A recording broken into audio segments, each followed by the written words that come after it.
రోడ్డును డంపింగ్ యార్డుగా మారుస్తున్నారంటూ హైదరాబాద్లోని Madhapur cyber hills వాసులు ఆందోళనకు దిగారు.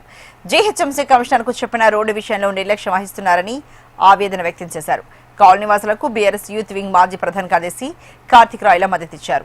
రోడ్డును డంపింగ్ యార్డుగా మార్చి కాలనీ వాసులను ఇబ్బందులకు గురి చేస్తున్నారని, ప్రజావాణిలో సమస్యలు విన్నవించుకున్నా పట్టించుకునే నాదుడే లేడని మండిపడ్డారు. అన్ని అనుమతులు, కోర్టు ఆర్డర్లు ఉన్నా నిర్లక్ష్యం చేయడం ఏంటని ప్రశ్నించారు. రోడ్డునే కాకుండా పార్కు కోసం కేటాయించిన స్థలాన్ని కబ్జా చేసిన జీహెచ్ఎంసీ ఎందుకు స్పందించలేదన్నారు రాయల్ కార్తీక్. న్యాయం చేయాలి చేయాలి చేయాలి చేయాలి చేయాలి చేయాలి రోడ్డును వెంటనే జిహెచ్ఎంసీ అధికారులు వెంటనే జిహెచ్ఎంసీ అధికారులు వెంటనే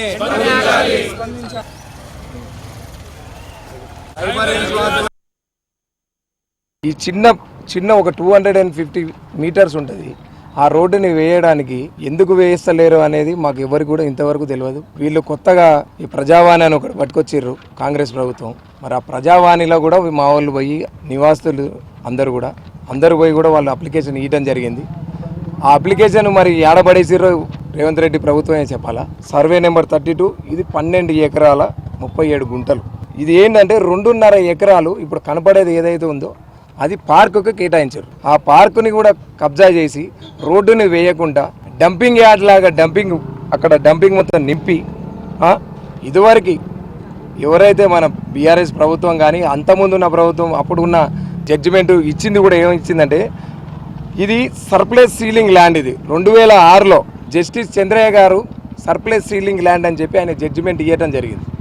ఆ తర్వాత ఆయన రిలీఫ్ ఆర్డర్ ఇచ్చిండు. ఏమిచ్చిండంటే డాక్యుమెంట్స్ ఉన్నవాళ్ళు ఎల్ఆర్ఎస్ యుఎల్సి క్లియర్ చేస్తే మీరు అక్కడ ఉన్న మీ 250, 350, 400 గజాలు ఆ యొక్క విస్తీర్ణంలో ఉన్న ల్యాండ్ మీద మీరు ఇల్లులు కట్టుకోవచ్చు అని చెప్పి ఆయన జడ్జిమెంట్ ఇచ్చిండు. ప్రైమ్ లొకేషన్ కానీ ఏ లొకేషన్ అయినా కానీ ఇంత చెత్త వేస్తే ఎవరైనా కూడా నివాసితులు ఉంటారు. రానున్నే వచ్చే కాలం ఇప్పుడు రెయినీ సీజన్, వానాకాలం రోజు ఎట్లా ఉంటుందంటే ఇదంతా కూడా చెత్త చెదారం వేసి ఉన్నది.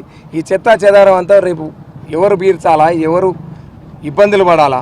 ఒకవేళ ఇది రోడ్డు కాదని వాళ్ళు అనుకుంటే మరి ఇక్కడ ఇదే రోడ్డు పర్మిషన్ ఇదే రోడ్డు చూపించుకొని అక్కడ 5 ఫ్లోర్లు కట్టుకున్నాడు ఆయన. మరి 5 ఫ్లోర్లు ఎట్లా కట్టుకుంటారండి?